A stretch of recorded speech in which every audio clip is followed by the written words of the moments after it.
In this short learning video nugget, I show you how you can simply count the number of certain values in a table.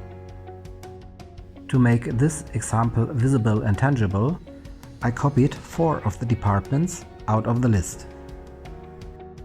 The formula should start with the equal sign, then Countif and open bracket.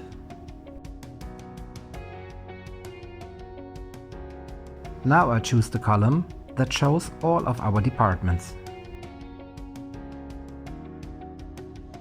I add a semicolon and then click on Revenue Management as shown here.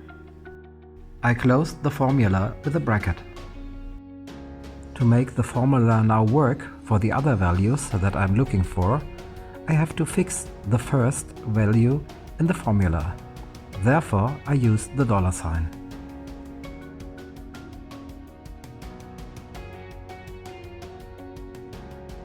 I hope you find this short Excel tip useful. There are more tips and tricks regarding Excel available for you at Learning with Matz.